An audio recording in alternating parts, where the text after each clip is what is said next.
Oh, he's been beaten up by Corrie's Jason Grimshaw.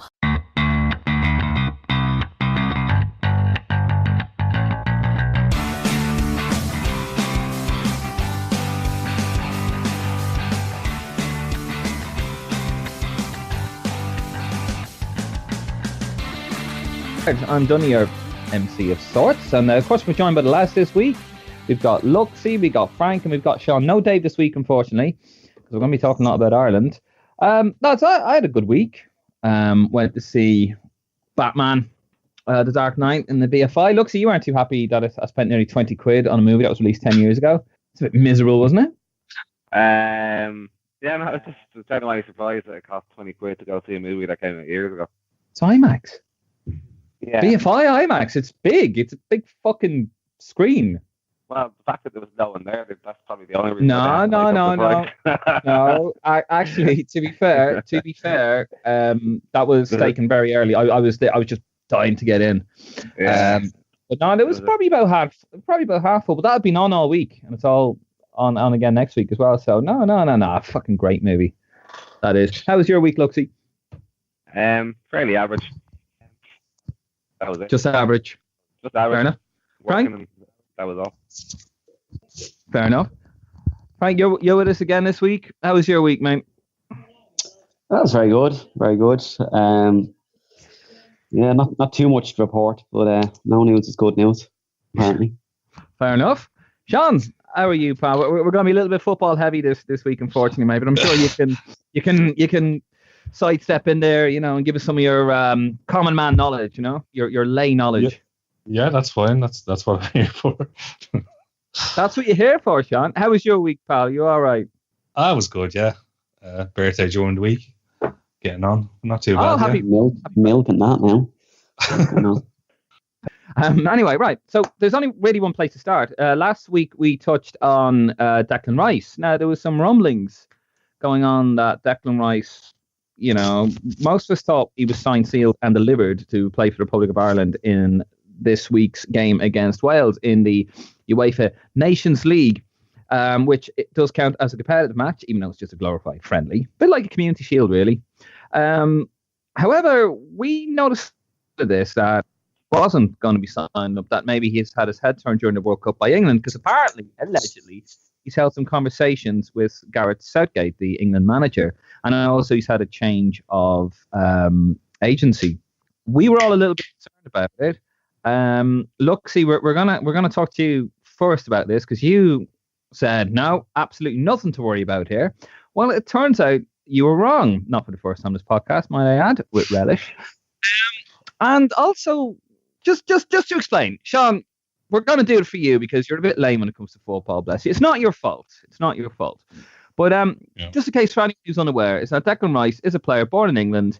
He's represented Ireland at every level, including the under-21s and actually the senior team. However, FIFA rules allow a player, even if they play for the senior international team, as long as it's not a competitive match, they actually can still play for another country. They pulled out of the squad, and Martin O'Neill has been very public and transparent with this. He's pulled him out of the squad because now he's thinking, maybe I want to play for England and not Ireland. Why the turnaround all of a sudden? And there's been a few issues coming out of the Ireland camp this week. So it's obviously we've had some mixed reactions. We've had, obviously, Kevin Kilbane was the most outspoken.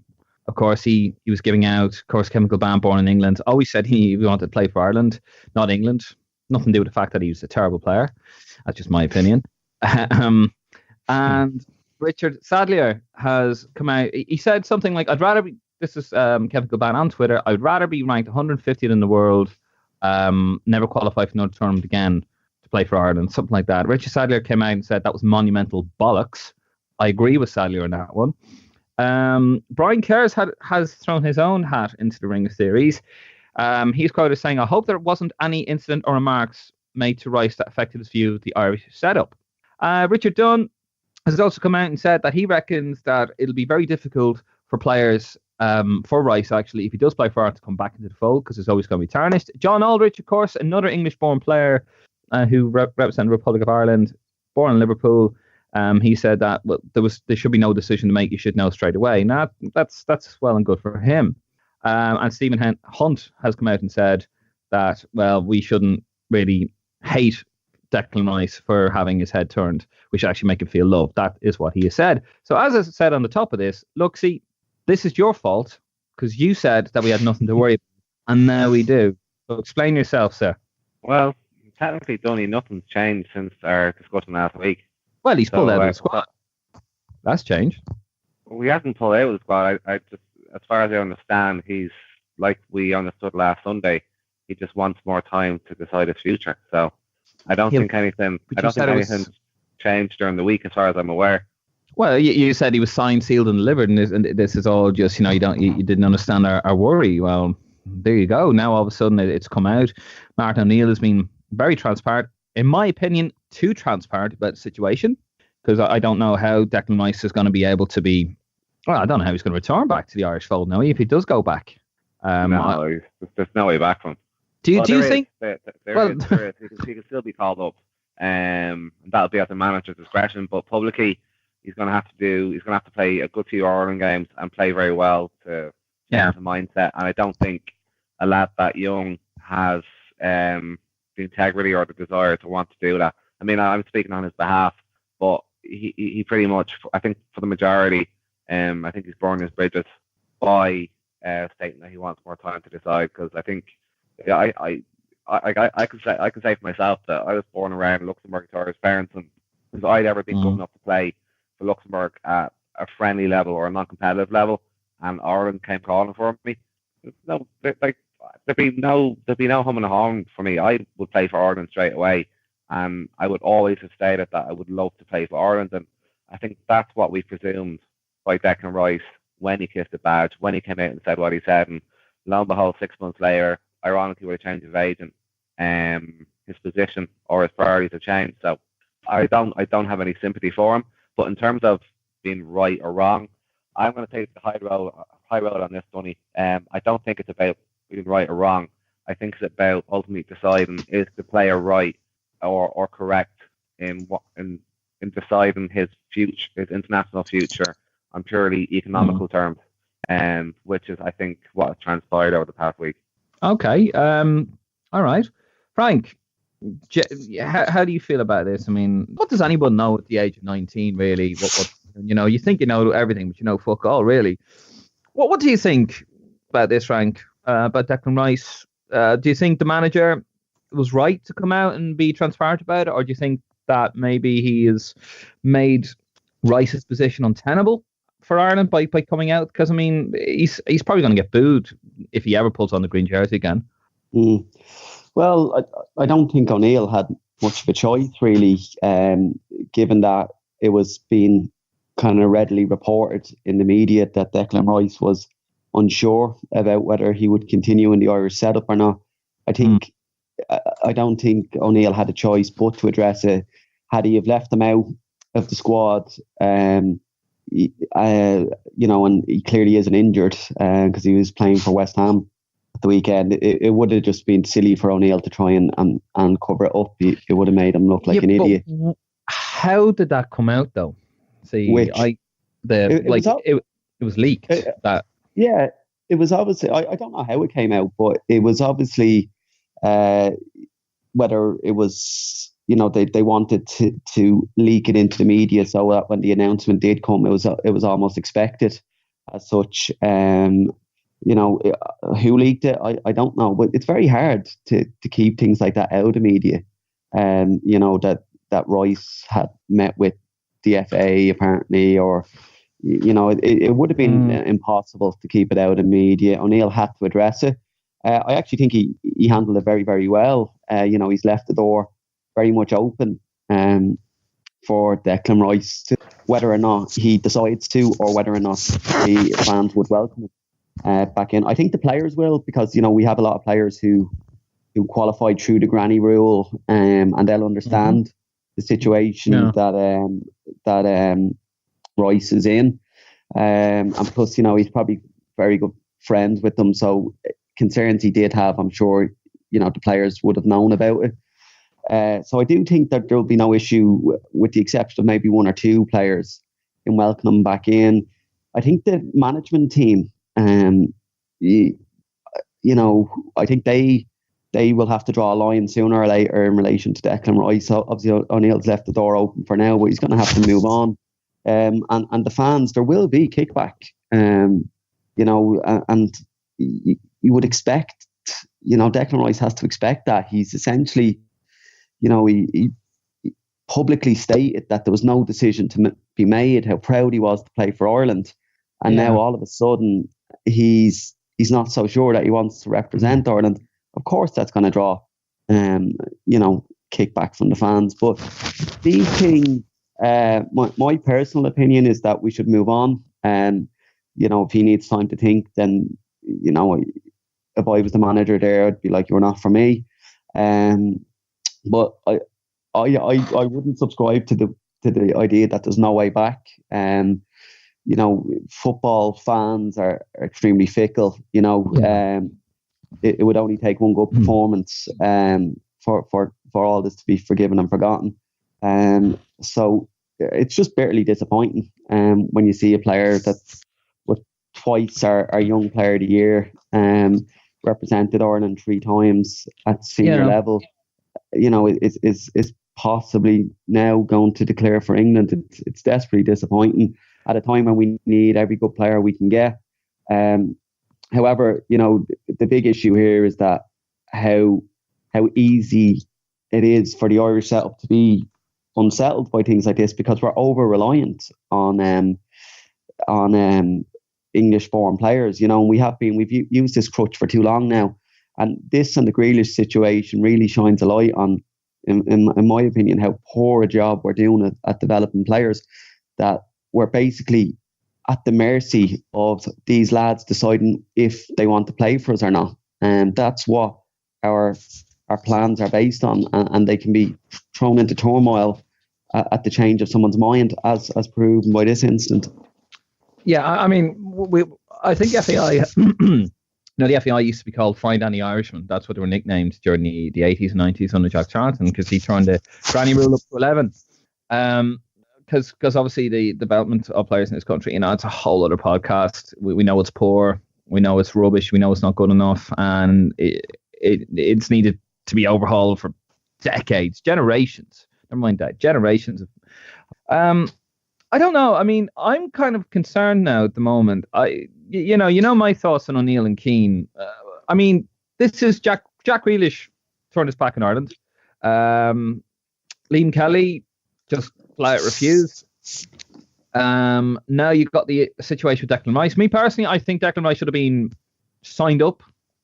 He could have played 2 minutes in a competitive game. Just get him signed up, because at the moment, we don't have anybody. We really don't have anybody. And the way it's looking now is that we're going to have almost the identical team that we had in the last campaign, which was already over the hill, quite frankly. And now we're going to be stuck with them again. So that for me is a worry. I don't think we have a manager that can actually encourage youth, can encourage young players, and will actually, you know, pick them and trust them. I think he's a very cautious, nervy manager, and I don't like that. And younger players don't really like that. And I think O'Neill, okay, fair enough, I get that. That's just opinion. I get that, you know, when it was leaked out, he would look like a right idiot. Personally, I think maybe somebody, and this is just a theory, that somebody from the O'Neill camp leaked that out. Because let's be honest, these things don't just get out. They're leaked out. They're leaked out through sources. Every manager, every player has their source, have the people that they trust. And I think this is leaked out to soften the blow, because obviously there's been a criticism of Martin O'Neill over time, and he's a very sensitive individual, as we found out with Tony O'Donoghue, since he's been an Ireland manager. He doesn't like to be criticised, you know, and even when it's, you know, some of it's been harsh, but some of it's been right in the money, and he's reacted very childishly to it. So I think maybe he was flying this kite out, to quote Amy Dunphy, and kind of getting everybody ready, and then he's come out and says, well, you know, I'm trying to do this, but he's obviously had his head turned, but, you know, I'll leave the door open for him. When actually, no, you're in fact, this is slamming the door, because I can't see how he's going to come back, personally, because obviously all the hatred going towards him, and, you know, some of it over the top, really.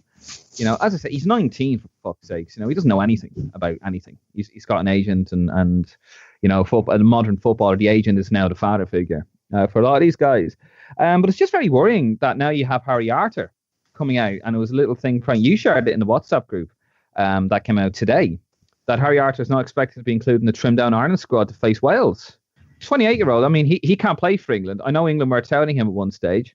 What's going on? I mean, there seems to be an atmosphere in the camp with the English-born players just don't seem to want to play. I mean, and I keep going back to Charlton, the English players love playing for the Irish team because it was the English-born Irish players love playing for the Irish team under Charlton because they were treated, like gods and celebrities, and there was a great atmosphere in the camp, even though things were ragtag and bobtail, to quote Mark Lawrenson about the Irish setup. But they loved playing for Ireland. They loved the atmosphere, the crack, the enjoyment.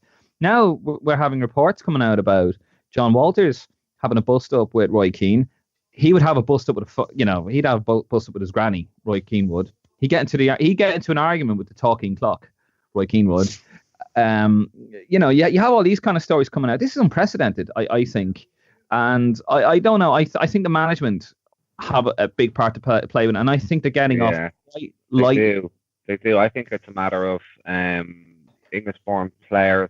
Now, when they play for Ireland, we all like to believe that they're delighted to play for the country, but I kind of only feel that when they do play for Ireland and they're being instructed to do certain things by Martin O'Neill and Roy Keane, that on the face of it are archaic, they're uninventive. There's a lack of tactical imagination and organisation when from what I've seen of the football, it doesn't seem like Martin O'Neill and Roy Keane have to spend too long on doing the pre-match team speech, because it's the same thing. It's very basic. It's very systematic. There's nothing inventive or creative about it. And when the English-born players are playing at, they're playing for Premier League clubs, the most of them, if you try to play football in a certain way, it's highly organised, it's highly professional, and I think when they come to play for Ireland, I don't know, it just seems a little bit too small time, a little bit too simple. They need something more. They need something more to make them engage. Well, they shouldn't really, because they're playing for Ireland, but I don't feel like Martin O'Neill and Roy Keane would inspire. They wouldn't inspire by the way they set up the team and manage the team. It just seems a little bit too pedantic and simple and bound to end in disaster, which will probably frustrate them a lot as well. Did you hear Roy Keane on ITV? It was just sound bites. There's no analysis there. Sound bites. It was just, he's living up to that character, the caricature of himself, like, I'm Roy Keane. That wouldn't inspire you. You probably think, he's a fucking arsehole, him. No, for me, archaic, it is. What do you reckon, Frank? Do you think O'Neill's getting off lightly, or do you think he is not, him or Keane have nothing to answer for, considering, even though we're hearing stories of busts up and O'Neill's kind of sweeping under the carpet? No, everything's fine. I want my coaches fighting with my players. I suppose, bust ups are part and parcel of football. It's they will happen. My worry is that if Keane has fell out with Walters and Arter, they're two people that generally every manager, probably Keane, when he managed Walters, I think they had a falling out, but every manager speaks very highly of Arter and Walters, their commitment and their attitude. I was listening to Eddie Howe when Arter left for Cardiff, speaking extremely highly of him. So, if these were players that had known attitude problems, you'd be like, they were, Roy Keane was bound to fall out with these people. I am concerned that he's fallen out with people that are considered to be consummate professionals. So that does really, really concern me. And there is something not right about the Irish setup at the moment. It seems to be a cloud over it.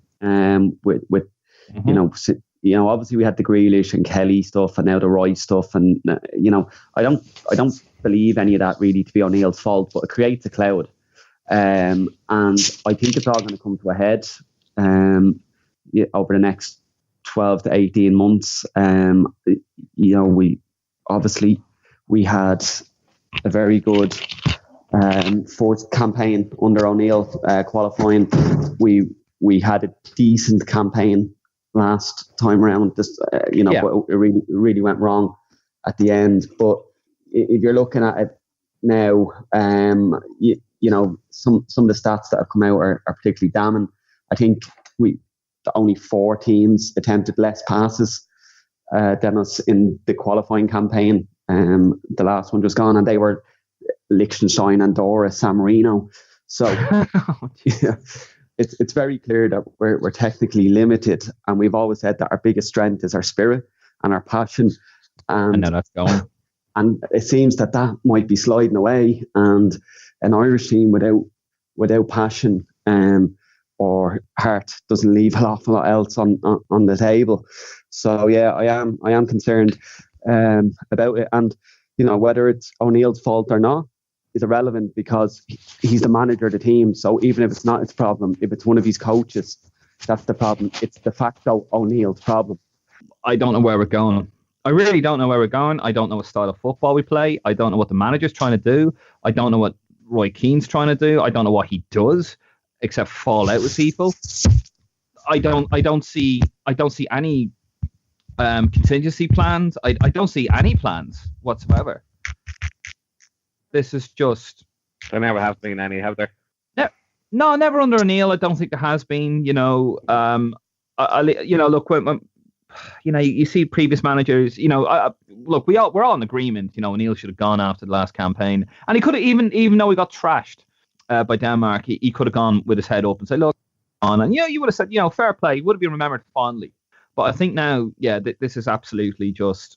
This is like Euro '96 with Jack Charlton when he should have gone after USA '94. There's been too much indecision around the team allowed to, to, I suppose, manifest itself.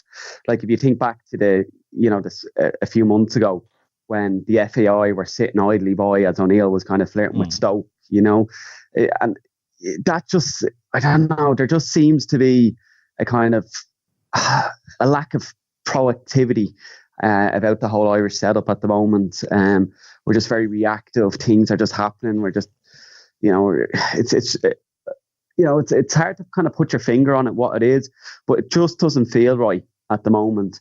Does it? I have a feeling that's going to present itself on the pitch. Like, because, take the Denmark result aside. We've had some really great results under O'Neill, beating, some really top teams.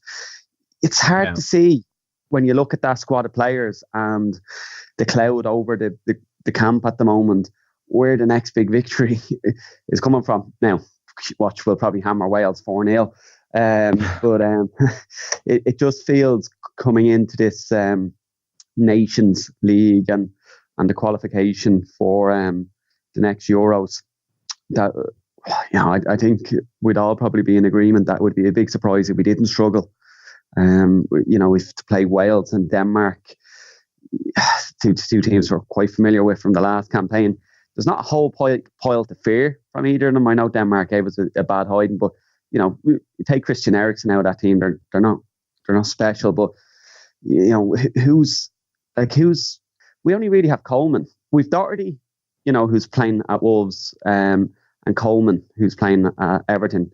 They're probably the only 2 players we have, that are of Premier League quality at the moment. It's like, if you look at the squad list for the upcoming games, I know it's to be trimmed down, but it's as poor a squad as I can remember seeing since I started following Ireland. Yeah, I mean, we've also with Grealish gone, Declan Rice looks like he's gone. There is nothing coming through. There is no plan. There's no contingency plan. We're going to be stuck with the exact same squad that we had at the end of the last one, as I said, which is already over the hill. It's really depressing, and we'll be lucky to get a draw against Wales. Wales will probably be reinvigorated. The new manager bounces, Alan Pardew would say. We just feel tired and jaded. It's gone on well too long.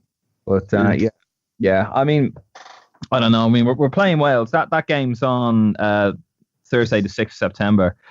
I won't be watching it live, lads. Will you? I can't because I'm at work, but I will be watching it on Sky. I'll be recording it on Sky Main Event. How do you think we'll get on in that one, lads? I haven't got a clue. I genuinely don't. I kind of will be watching the game with a certain amount of trepidation and eventual disappointment. These lads have correctly said there's so much doom and gloom around the team that make it very hard for you to to be uplifted and, to look forward to a new campaign filled with hope, joy, and prosperity. But you're not going to get too much of that from the Irish team.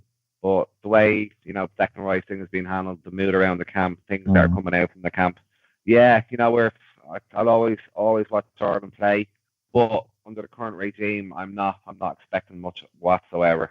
And we should always be looking to beat a team like Wales, home or away. They've got Gareth Bale. They're not the best team in the world. They are beatable, but how those two lads are going to inspire essentially the same group of players, because I don't think Martin O'Neill's going to experiment that much. How are they going to inspire them for the next campaign? Doing what they did last term. It just seems like it's going to end in failure for me. Yeah, I'm pretty much the same myself. It's depressing. Frank, how do you reckon we get on against Wales? I can't see us winning, to be honest. I just don't see where the goals is coming from in this team. So I think the best we can hope for is probably a draw. But yeah, as I said, if I go into my head and I had to go one way or the other, I would fancy Wales to beat us. Yeah, I mean, I think we're all in agreement. It's going to be very, very tough for us to win many football matches going forward. When you look at, the advancement of a lot of previously considered poorer nations and our kind of regression, it could be a very dark period for Irish football. Well, speaking of depression, lads, obviously what's going to tell you, say you were happy today, United, finally. Do you know what? I changed David De Gea as my goalkeeper, and the fucker keeps a clean sheet. The harder you try, what's going to happen to you all year, Tony, is the harder you try, the further you're going to drop down the table. I know. I've actually changed. I've got rid of Fabinho because he hasn't played, and I've changed with Milner. Watch Milner have his legs broken now. But yeah, you finally got a win. Well, another win. It's much expected. I think it's further put in the spotlight given their recent poor performance on Monday. Those type of matches should be rubber matches for United. There shouldn't be much hullabaloo or fuss about them. Fortunate scenarios not like that at the club, given a poor start to the season. But yeah, that was a routine victory, and Lukaku took his goals well. Rashford had an uncharacteristic moment of madness where he grazed the defender's head, and the defender honestly didn't go down wailing on the ground. He stood on his feet, but because there was intent or proposed intent, he was sent off. Not surprised by how he was sent off, just the fact that he was sent off of all the players on the pitch. That he did it, yeah. Yeah, no, it was a routine victory. Got the job done. We went to the next game. The title still isn't out of our reach. Well, you're currently in 10th at the moment, 6 points with Arsenal. Find out Arsenal. I didn't see any of the football today. Obviously, I was in work. But yeah, they showed a bit of fight. You work 3 jobs in London, don't you, Donny? 4, Luxie. 4. Get it right. I saw that as well. That yes. Get that bingo card out, lads. But yeah, and also Arsenal did a job in Cardiff City today. I've actually been reading Neil Warnock's. He has a book out. I strongly recommend it. It's The Gaffer or the coach or whatever, and he's basically telling you like all the stories and tales and what goes on in a manager's life. It's really funny, and I strongly recommend. I'd like to meet this man actually, Neil Warnock. I've never met him. He's a real character, like really funny. And also Frank. City against Newcastle. Did you fucking see Kyle Walker's goal? Oh my God, goal of the season. Goal of the season. It was a screamer. Sterling's goal was very good as well.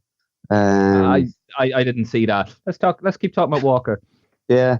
I don't know whether it's goal of the season. I'm trying to kind of think of other goals that have gone into as far that.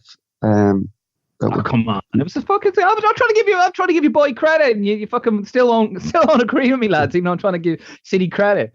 Fuck's sakes. No, it was a great goal. Might be a bit early to be crowning it kind of goal of the season, but great goal. Poor performance from City, but I think it's just about getting to the international break with as many points as you can, and then the season really starts in 2 weeks' time when you have the the run of games up to and including Christmas, that's when it'll become quite apparent who the challengers are for this league. They're only getting started, really, aren't they? Like, it's only just, as you say, get as many points, and then you'll start to click into gear a bit, get a few games. Speaking of which, Liverpool 4 wins in the last time. I'd say quietly, lads, the last time we won 4 games on the bounce in the league was 1990, and we all know what happened that year. I did say though last week that Alisson Becker would make a fuck up. It was, I don't know what he was doing last night or yesterday. Like, Jesus, the ball, like, he should have just booted into Rosette out for a throw in, but he's trying to just take around the player, and what should have been a routine 2-0 like turned into a 2-1. But no, good and solid. And Chelsea, with their manager, probably the worst dressed Italian manager I've ever seen in my entire life. They're normally quite suave. Who would interested be your best dressed Italian manager of all time, Donny? Given that you seem to be a bit of a connoisseur on the subject. Roberto Mancini. Yeah, Roberto Mancini. Fair enough. Did you see the pictures of him on holiday? Mancini? No. Yeah. Let me have a look. He's in a very good shape for a man his age. He's well into his 50s now, isn't he? Yeah. I don't think is Sarri Italian, is he? Yeah, he is. Yeah. Is he, Yeah, the state of him. He looks. He's Italian, but he looks like an Englishman. He looks like a Hans Moles man out of Simpsons. Yeah, he's just. I'm just looking here at Roberto Mancini. Fucking hell, man. He's better shaped than I'm in. Fucking six pack and everything. He should be the next Bond. Yeah. Jesus Christ, but that's the difference, though, isn't it? I mean, look at him there, cool dude. He's got the 6-pack. He's got the fantastic. There you go. Definitely. Thank you, Roberto. He is definitely the best dressed Italian manager out there. But yeah, obviously, also the best undressed. Or the best undressed. He looks. Yeah. Don't buy your delight, Donny. You do seem to be very excited about looking at Roberto Mancini on a Sunday night. I am comfortable enough in my sexuality, which is hetero, to give a compliment to another fellow bloke, and he looks fantastic. Yeah. It's brilliant. Yeah, no, it's just a lot of excitement in your voice, which is fair enough. There's hope for us all. When you see Roberto Mancini at the age of 53 looking like that, there's hope for us all, Jay. There's hope for us all. Speaking of hope, or no hope in this particular instance, West Ham, 4 games, 4 losses in the Premier League. They've spent a shitload of money. They have a former Premier League winner, champion, Manuel Pellegrini, who looks like an old lady. They're just in a state, aren't they? They're going down. I hope so, anyway. Why would you hope so? Because I don't like West Ham very much. Fair enough. I can't say much clearer than that, Jay. Don't really like them. And the way they go on, like, they're so entitled, we're a big club. No, you're not. Not really. And yeah, they're going down. They were absolutely awful. I know you lads didn't see it, but match of the day, Alan Shearer started tearing into them, saying they were pathetic. Well, I'd honestly take what Alan Shearer says with a pinch of salt, in fairness. No, to be fair, he was right. Although him arguing that Dele Alli is one of the most intelligent players out there was pretty ludicrous. But he was right. They were shocking. They were just walking around the place. They were absolutely awful. And the goalkeeper was absolutely fantastic. The West Ham keeper, I can't remember his name, the former Arsenal lad. He absolutely he just pulled off save after save. Which lad? Fabianski. That's the one, Fabianski. Just pulled save after save off, and they were just absolutely hopeless. So yeah, it's not looking too good. And Brighton and Fulham as well. Fucking Mitrovic scores, fantastic. But then the fucker gives away a penalty. He's doing really well for him in a fantasy team, actually. And speaking of which, lads, I know Frank, this doesn't include you because you didn't have the balls to put in a fan. But Sean, you're a year ago, fair enough. But I see there, Sean, that you're at the moment, which is kind of to the detriment of the podcast, that you're actually currently in line to be the senior analyst. You're the top one out of everybody. one person who's no idea about football is the senior analyst on a podcast about football. Says it all. It is a bit depressing, isn't it? I mean, I'm still 21st. I'm still holding my own. Luxie, where are you? Whoa, Jesus Christ, Luxie, you are 42nd. You're literally, you're twice. You're actually double my position in the league. Go you. So I'm worried about. There's nothing to worry about, coach. By the end of the year, by the end of the year, I won't even be able to find you. It could be buried down the bottom of the table. You will. Probably will actually. My luck's gone. Who is down the bottom of the table anyway? Yeah, that's all you need to know. We got a really good bumper crop of folks. Actually, we have a lad, John Carroll, axe to grind. He's second last. We've got Helen Brown last. John C. John C. Yeah, John Carroll. Who? That's his real name, John Carroll. Yeah. John axe to grind. What's the name of his team? What's the name of his the lad that commented? Fucking hell, stalker. Is that the lad that comments on my It must be, yeah. Did you call him an axe? Hey, John. Don't recall. Yeah. No. Listen, that's fantastic. You know, we have all sorts. We have all sorts.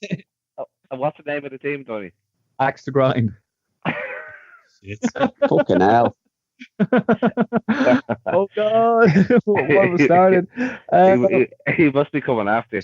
He must be. Well, he's got a fair bit to go if he's coming after me in the fantasy league. But we have Dave when he's second. Yeah. What would you do if he finishes higher than you in the league, Tony? Give him his own article. Speaking of which, actually, yeah, no, give him his own article. He's a Liverpool fan as well, actually, which probably makes sense. Oh, God. Dave Brennan, who is conspicuous by his absence. Get well soon, Dave. He is 18th. Zankit, you're dead. And then Frank Asmi Balassi is 17th. So that's how good we're doing. But just to give you a top five, Dunn's Devils. That's my cousin Richard. He's holding his own. Sean Barrett second place. Craig Brennan third place. Grace McKeown Daly All Stars fourth place. And clap yourself on Gareth Irvine. He is fifth place. He's just down a couple of places there. So that's our top five, lads. So thank you very much for coming into that. Actually, yeah, it's tremendous fun. It's the first year I've done the fantasy league since probably about 1995, and I'm actually really enjoying it. So yeah, no, good fun. Obviously, we'll be talking next week with football. We'll be talking about the Ireland game against Wales, which Jesus, I'm really, really, really, really not looking forward to. But hopefully we're wrong. So lads, cheers for that bit of chat on football. So we're going to move out of the sports and we're going to start talking a bit more bollocks, lads. I don't know if you lads saw it. I kind of woke up this morning to it. It was a bit strange. Obviously, you two are on tour at the moment. You know, your favourite band, lads. They're in Berlin and they've actually, they played the first night in the Mercedes-Benz Arena in Berlin. You know, they got some decent reviews. They're very popular in Germany, as they are in most countries, to be fair, except for their own. And during the second night, unprecedentedly, actually, and I'm a massive U2 fan, as I'm sure you all know, I've never known for this to happen, but during the fourth song, Bono's voice completely went. Apparently, it was an issue with the smoke machines, and his voice just went. And the band tried the song. It couldn't be that he's known to be a bit of an alcoholic. He could have been absolutely destroying his voice for years, and that's the reason why his voice went. Oh, it's the old smoke machines. What a load of bollocks. Yeah. I think he's talking too much bollocks. Yeah, you've got a point there. Listen, Bono has ruined his voice. He started smoking in the Joshua Tree tour in '87 due to stress and stuff like that. And he said at the time he liked what it was doing to his voice. Don't think he likes what it's done to his voice now, 31 years later. But yeah, I hear what you're saying, but I've never known that where he has just gone, I can't sing, and he cancelled after 4 songs. They've never ever done that. Say what you want about U2. I'm sure you will in a second. But yeah, they when it comes to concerts and their fans, once you get the tickets for the concert, which is a fucking trek in itself, they're actually really professional. They never do anything like this. I think they cancelled one gig because Bono had to have surgery on his back. Another one was for his hand when he had a compound fracture in New York City, and when Edge's daughter was diagnosed with cancer, leukemia, and he cancelled a load of gigs as well. So when he can, it's for it's for a good reason. Like, it's not, you don't do it lightly. And I've seen a few concerts where Bono's voice has been in a state and he's actually just continued on. But for this to actually happen is a bit weird. But yeah, when I saw that he lost his voice last night, I thought, Jesus, he lost his voice 20 years ago. Sorry, but you were telling me before, it's the way he sings, isn't it? Doesn't he? He sort of sings in a way that is harsh on his voice. Was it you were telling me that? Yeah, he did in the late 80s. In the mid, when they recorded Joshua Tree, it was very high pitched, and then he started smoking during Joshua Tree tour, and his voice went, and he was still singing like through his chest, and it didn't really go well. And then it went in a concert in Germany, actually, in Dortmund in '89. His voice went. He had to change his style of singing, but it's just progressively got worse and worse and worse. So it's a shame. He better not start this bollocks now, because I got tickets to see those fuckers in London. Got the time off and everything, and I'm going to see them in one of the gigs as well, in the Point Depot in November. So better not start that shit now. I'll be demanding I'll be showing up with gun. Get on that fucking stage. Give us a few bars of that, son. I'm surprised he pulled out when he broke his hand or something, was it? Yeah, I'm not sure if he cancelled gigs because of that, but he can't play guitar anymore because of that. It was actually a compound fracture in his hand in Times Square. Have you ever been in Times Square? Don't sing with your hand, mate. Show must go on. No, he doesn't sing with hand, but he has to play fucking, Well, he did break his arm before in the original Joshua Tree tour, but anyway, I just thought to get that in there. But we won't talk too much about you two. I can hear Frank and Luxie getting sick in the background. It's not from talking about you too, Donny. Yeah. What time did you get in this morning, lad? Well after 3, I think. In bed about 20 to 4. Geez. Fucking hell. Well, you're too cool for school, Luxie, so you can have it. What did you get in at? Anything after midnight, I say you're gone, are you? No, I kind of got in a little after 3 as well. I don't know. I mean, I'm somewhat functionable the next day. If I stay up after 2, it's a off. So yeah, it's a good thing you don't have a podcast or anything to record the next day, lads? What about you? Unlike Bono, Donny, we still showed up for the podcast. So. Oh, roll the credits there, lads. We're done. Wanker. Speaking of wankers, actually, see they had the can blimp out in London as a protest because, well, there was another stabbing last night, and I think another one this morning. There was another stabbing in London as well. Mayor Khan actually allowed this. There's one of him. It's like the Trump one, but it's him in a yellow bikini because he banned the Beachbody ads that were used to be on the tube trains. Are you big? Of course, the fat people started giving out about it instead of actually, well, why don't you actually try and get a Beachbody? No, let's just ban these ads because it's body shaming. Okay. Oh, is that the protein world one? Was it where people started rubbing it out with markers and stuff, wasn't it? Yeah.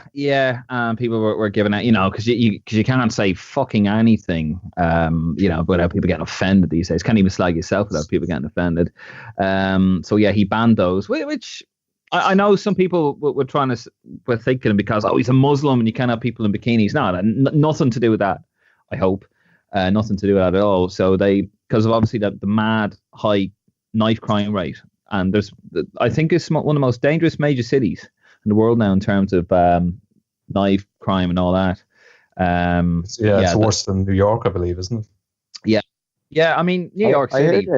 I heard a statistic that depending on your demographic, like you could be even 80% chance of being stabbed before you're 21 in London. 80% is your safe. Yeah, but being stabbed before you're 21, if you're, I think it's black youths. They're 80%. Like if a black youth in London has an 80% chance of being stabbed before they're 21. I mean that just think about that for a second. Like I mean, as I said, I just heard that statistic. I don't know if it's been verified.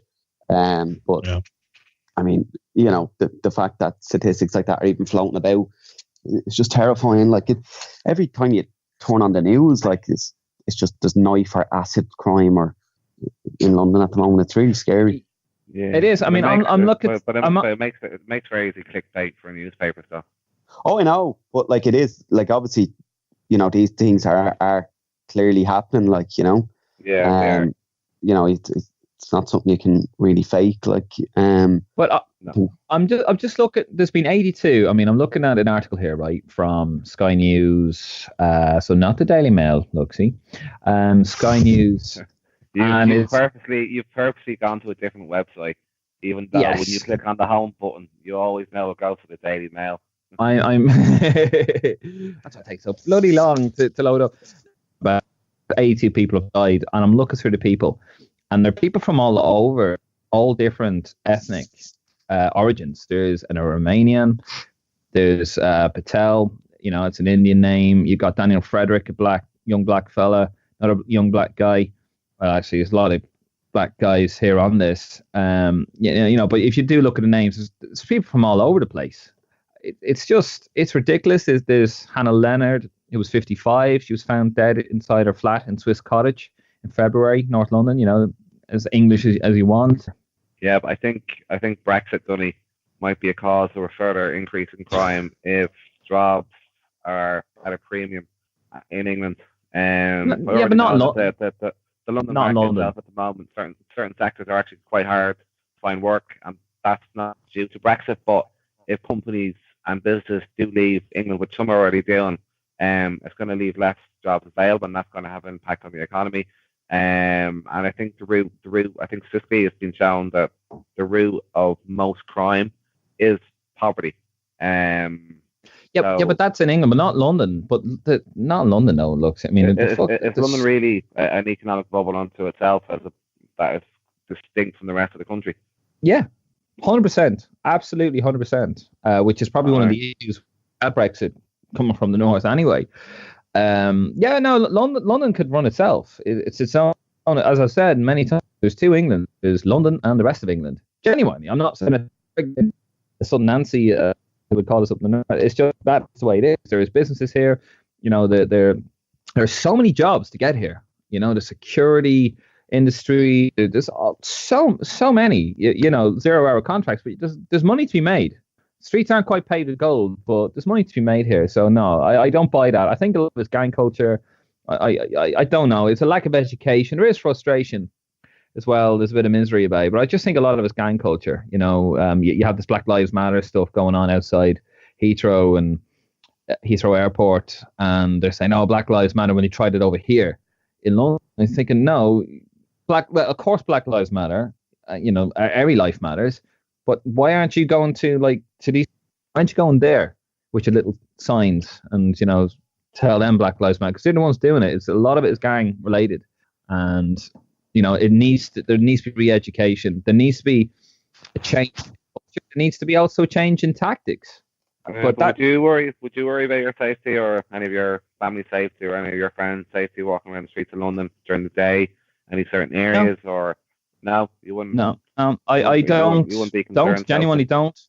So despite what that we view in the media, London isn't as dangerous as it's trying to portray it to be.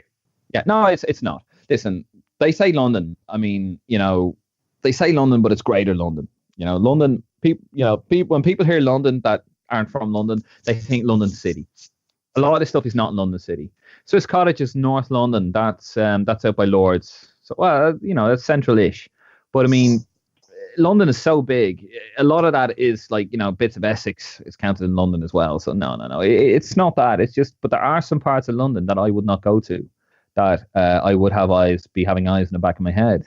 And I just wouldn't go. I wouldn't go. I know it's dangerous. I know those dangerous spots. And I would probably be killed for my ethnic background and the fact that, you know, I'm a certain skin color. I would probably be stabbed. That's just the way it is. So I wouldn't go there. For being ginger? No, it's for being white. Even though,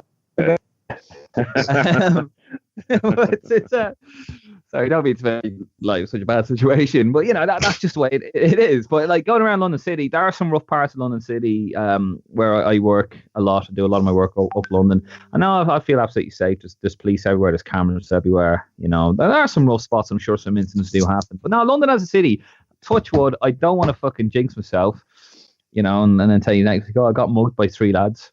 That's just my luck, wouldn't it? That'd be so funny. No, it wouldn't be funny, but it'd be ironically funny. But no. In terms of that, just remember when you hear places of London, like it's where I live, story more than anything else. But yeah, it's not as bad. But we definitely need a change in tact. Speaking of change in tact, you lads are making a bit of a hullabaloo about this, but Celebrity Big Brother, what happened on that? Somebody punched somebody or something? Or? Somebody didn't punch someone. That was the problem. Go on, John. Take the reins. Well, there's this actress. Her name is Roxanne Pallett. She's apparently in Emmerdale and some films and stuff like that. But she's the most actress you'll ever see in your life. Like, she's really over dramatic and stuff. But anyway, what's the fella from Coronation Street, Jay? What's his name? Ryan Thomas. Ryan Thomas. Very likable guy, isn't he? He's very affectionate with everyone on the program. And he sort of comes up to people and, when you pretend to punch someone, like a boxer. And he meant it in a really affectionate way. He does it to everyone. So he comes up and he does it to her.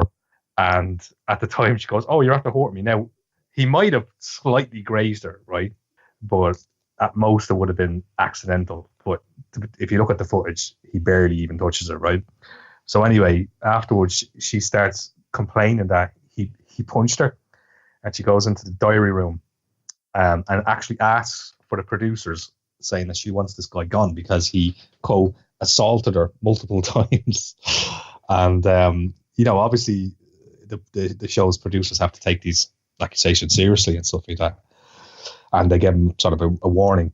But when you look back at the footage, she clearly wasn't hurt at all.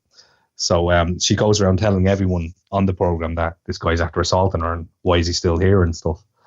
And eventually they kind of realize that she's kind of exaggerating and making it up, and she eventually walked. I think it was last night, but she's effectively ruined her career after that. So she's had wanker. I genuinely feel not necessarily sorry for him because he's on Coronation Street, and I'm not really a fan of Coronation Street, but just from a male perspective, the fact that his name, irregardless of the fact that he's innocent, in a year's time when people say, you were on Big Brother, weren't you? And he could go, yeah, I was on for 3 weeks or so, and I remember hearing a story about this. And he'll always be in the middle of that scenario because of the serious accusation that she made against him, which is clearly false and was clearly manipulative. What she was basically I think that's what she was going. She was bullying him. She was trying to shine the light on herself and garner affection and sympathy from viewers and from other housemates because she comes across as very insecure and not the most intelligent person on the planet either. But given her history in show business, she felt it was an opportunity for herself. And she tore this lad to pieces. Like he was a bit crying, like he was extremely stern, and his reputation. He's every right to be, and like whether you're famous or not, if some tarnishes you with a certain accusation, whether it's especially as a male, as a woman beater or as a rapist, it's near impossible to move from your name. No, you're right. I think do that on a public show. Yeah, I think that was her intention, but I think it backfired. I think that basically endeared him to the public, and I think he's effective since that. She'll be the one that's kind of a pariah in entertainment and stuff. Yeah, and the nice thing was that the women that watched the TV show and women that watched the incident immediately reacted in horror and shock that she's taken advantage of an actual real serious scenario where a man has actually intended to physically assault a woman and has actually caused a woman harm. That was not that scenario, and she's kind of denigrating women's abuse victims that have suffered physical abuse at the hands of a man. And to do that so brazenly and rashly on national TV, even though it is a bullshit TV show, that provides Are you watching? Yeah, I do. It's like you like watching Strictly Come Dancing, Donny. I like watching Big Brother. It's all fair game. We all have our little niche TV shows that we don't know why we like, but we do. But just on a grander scale, it just shows how easy it is for someone to use subversive methods to purposely target someone that's done absolutely nothing to such a high degree. It's a very, very serious issue, and I'm glad that the viewers and people had access to comment online and kind of gather around and say, look, this is not physical abuse at the hands of a man. Suffered by a woman. It wasn't that whatsoever. No, I saw it. I literally just watched it there actually for the first time. He was just going acting like a gobshite a bit, wasn't he? He was just like that, and it's like, oh, that hurt. Oh, did it? Sorry. And then she goes into then she's like holding her hip going into the room. It's like, would you fuck off? Yeah. That's apparently not the first time she did stuff like that either. She was in Panto and stuff, and people were saying that she's trying to paint them a certain way and stuff. So she's a really, I was watching it, it was really uncomfortable to watch her trying to get people in the show just to hate this guy and to really mark him as someone who's going to be unemployable in the future. And it was like watching, what was that film, Gone Girl? The way she was like manipulating and stuff. Yeah, correct. You know what I also found out today? She's actually going to return to her screens. She's on that program, Bear Grylls Celebrity. Yeah, I saw an after that. Yeah, she's going to be on that.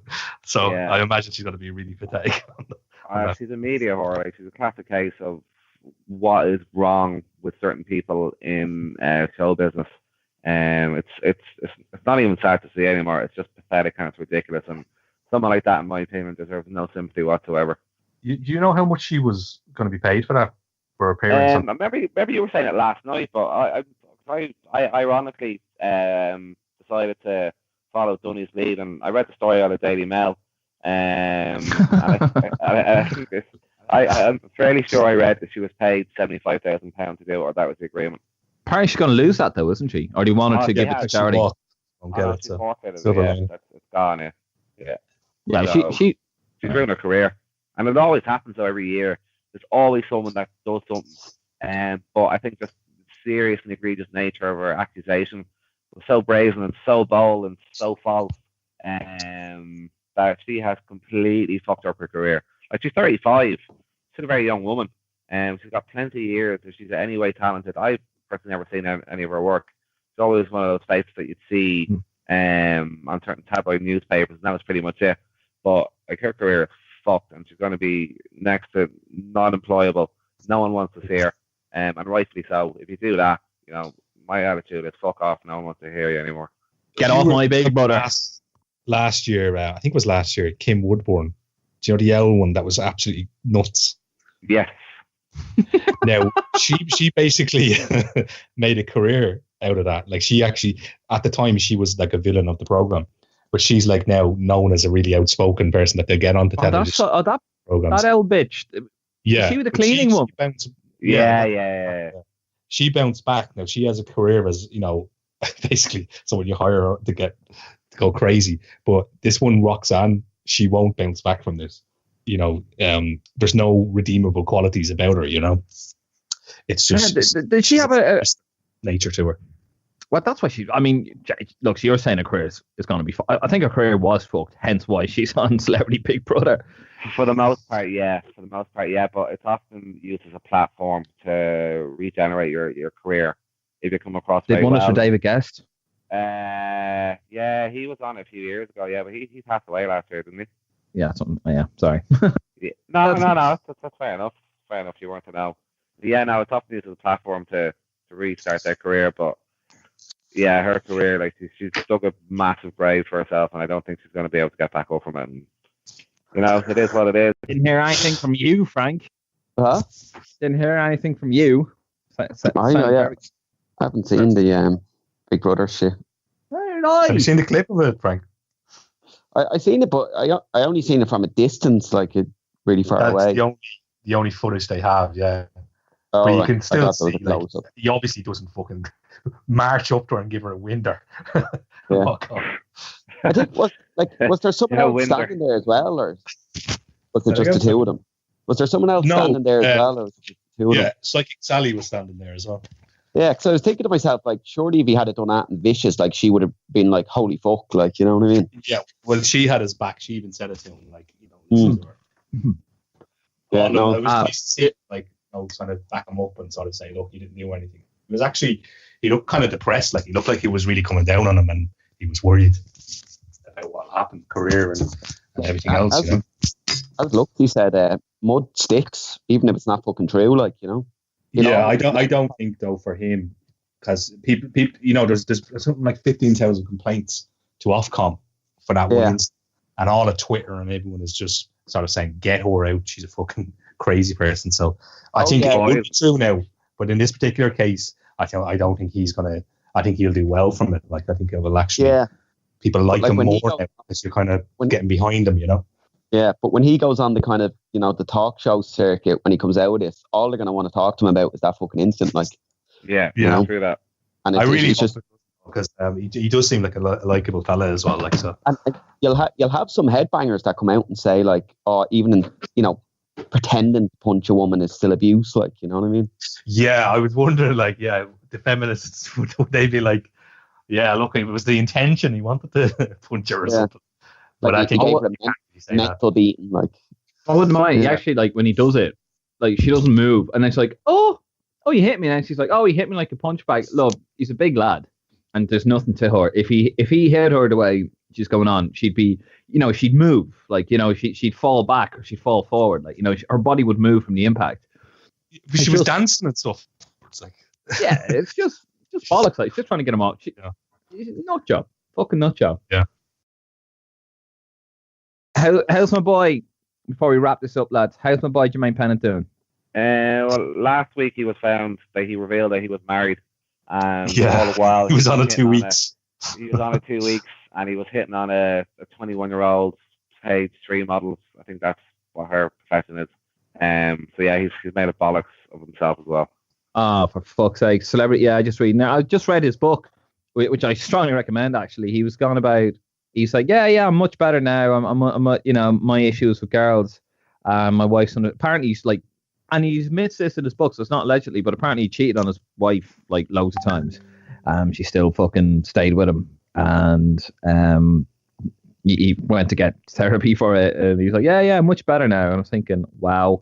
So that's poor Jermaine.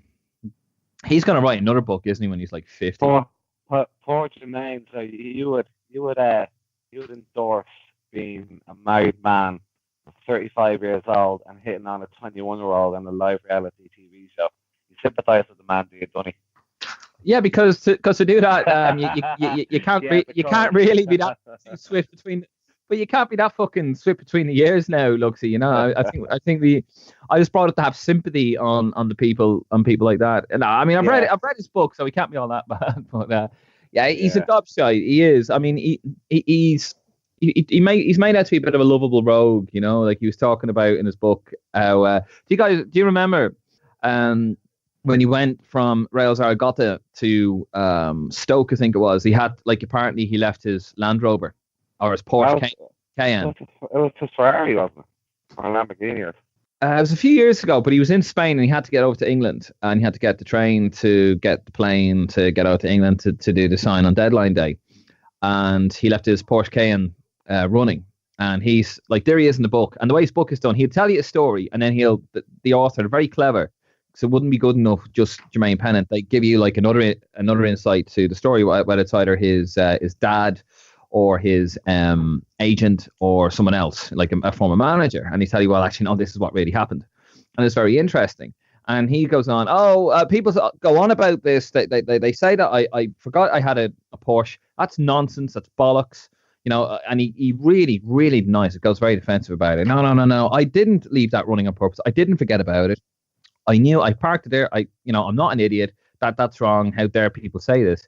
And then after he explains about 5 or 6 times as to why he didn't, leave this car running, that ran out of petrol while he was in England. It comes up like his agent goes, now Jermaine will never admit to this, but he did actually forget about his car. He got on the plane, went over to England, and then basically the car took a week for the petrol to run out of it, and he got like mad fines on it. That's what he's like. So you have like an intimate understanding of Andy, don't you? I do. He's my kind of guy, Luxie, you know? In my drinking days, it's probably something I'd do as well if I was rich enough to own a Porsche. You used to say he was a shy footballer a prick years ago. He's changed your tune. He is a shy footballer, but he's a lovable prick. Lovable prick. He is a lovable prick. That's the title for this. I was thinking the same thing. I think so. Right, so I think we're all in agreement. So that one who rhymed Roxanne Pallett, she's wanker of the week. Get out of it, you wankers! You Wankers! Wank! Total wanker. Yeah, 100%. Yeah, no doubt. Right, lads, we're going to wrap it up there with all the bollocks. Thanks very much for coming on. Next week, we're obviously going to be talking about the Ireland-Wales game, see how we got on. Couple here, lads. And also what other bollocks springs up during the week. I'm sure it'll be emotional. Lads, thank you very much for coming on, and we'll talk again next week.